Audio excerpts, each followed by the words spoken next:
पाकिस्तान ही नहीं बल्कि किस तरह से दिल्ली ब्लास्ट का बांग्लादेश कनेक्शन सामने आ रहा है।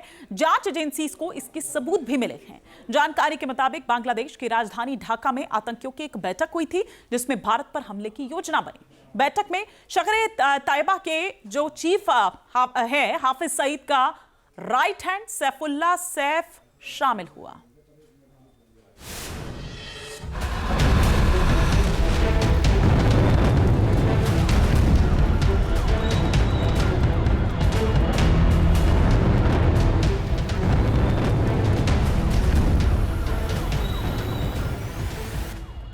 दिल्ली धमाके की इंटरनेशनल साजिश।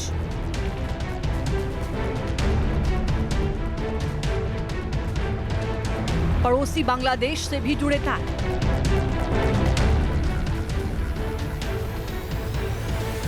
आतंक के आकाओं की खुफिया प्लानिंग के मिले सुराग।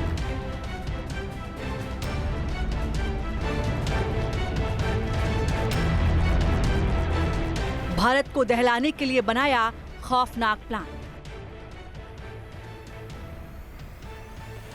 लाल किला के पास कार ब्लास्ट अचानक नहीं हुआ, बल्कि इसके पीछे सोची समझी साजिश थी। जांच एजेंसियां जैसे जैसे सबूत जुटा रही हैं, वैसे वैसे आतंकियों के खौफनाक मंसूबों का पर्दाफाश हो रहा है।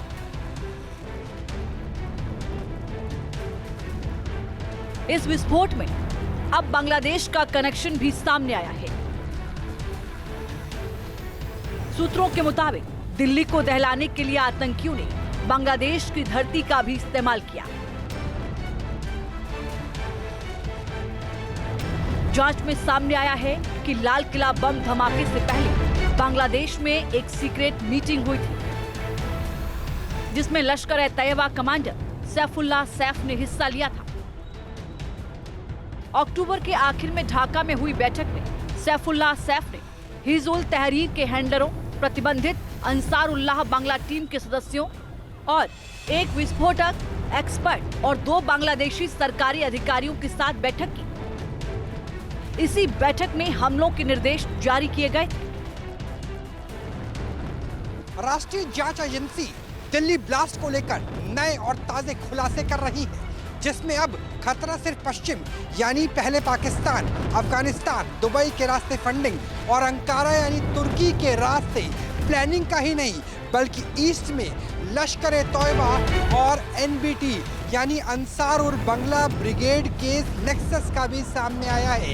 यानी दिल्ली को दहलाने के पीछे क्या ढाका का कनेक्शन भी था, क्योंकि नवंबर की शुरुआत में ही एक मीटिंग होती है जिसमें एनबीटी और लश्कर-ए-तैयबा के आतंकी मिलते हैं, जिसके बाद भारत में घुसने की कोशिश की जाती है और इसके लिए एक घर की रेकी भी होती है। ऐसे में सवाल उठता है कि भारत और बांग्लादेश का पोरस बॉर्डर है, तो क्या पाकिस्तान ने बांग्लादेश के रास्ते विस्फोटकों को दिल्ली एनसीआर तक तो नहीं पहुंचाया था।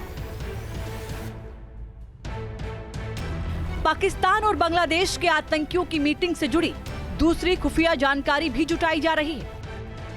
साथ ही इन पहलुओं को भी खंगाला जा रहा है कि आतंक के फरीदाबाद मॉड्यूल के साथ इनके कनेक्शन कैसे जुड़े।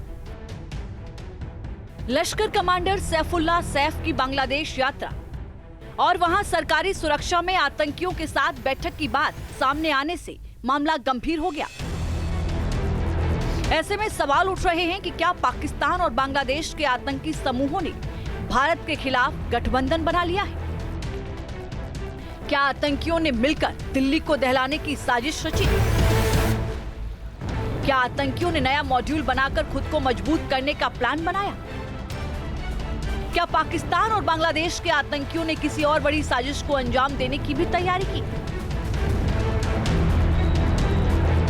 ऑपरेशन सिंदूर से डरे हुए पाकिस्तान ने सीधा दिल्ली को दहलाने की कोशिश नहीं की, बल्कि बांग्लादेश के ट्रांजिट रूट के सहारे दिल्ली एनसीआर तक विस्फोटक पहुंचाया गया। यानी पाकिस्तान का विस्फोटक बांग्लादेश, उसके बाद पश्चिम बंगाल के मुर्शिदाबाद, उसके बाद एक सेफ हाउस और उसके बाद दिल्ली एनसीआर तक पहुंचाने की कोशिश की गई।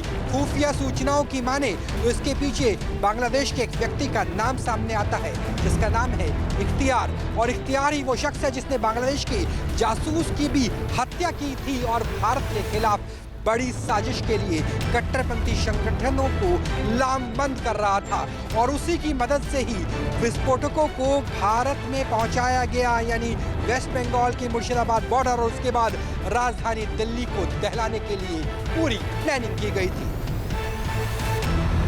इख्तियार से जुड़ी कई जानकारियां एजेंसियों ने जुटाई और अब उसकी तलाश की जा रही है। साथ ही यह भी पता लगाया जा रहा है कि फरीदाबाद तक विस्फोटक लाने में इख्तियार के साथ और कौन कौन शामिल था। दिल्ली धमाके की जांच के दौरान ही सुरक्षा एजेंसियों ने दावा किया था कि हाफिज सईद के इशारे पर बांग्लादेश को भारत पर हमले के लिए एक लॉन्च पैड के तौर पर इस्तेमाल करने की साजिश रची जा रही है।